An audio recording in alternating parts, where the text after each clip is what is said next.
Hey everyone, Alex here with Systems Refined, and today I kind of want to show you what it is that I have going on right now. So I am in the process of creating a bunch of different client management project templates that you can use in Asana, and this is one that I use very regularly, which is creating video content. And you can see that I have kind of like a step-by-step guide on how I create content, or video content, and how you can actually use it.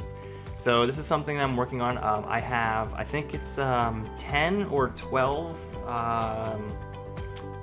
checklists and templates that I plan on making for you and giving you guys for free. So if that's something that you're interested in, then definitely keep an eye out for when I'm going to start releasing this stuff. Definitely subscribe to my videos, follow me on Facebook, YouTube, and on LinkedIn. That's where I've been posting, and you should be able to see when this content will actually come out to you for free.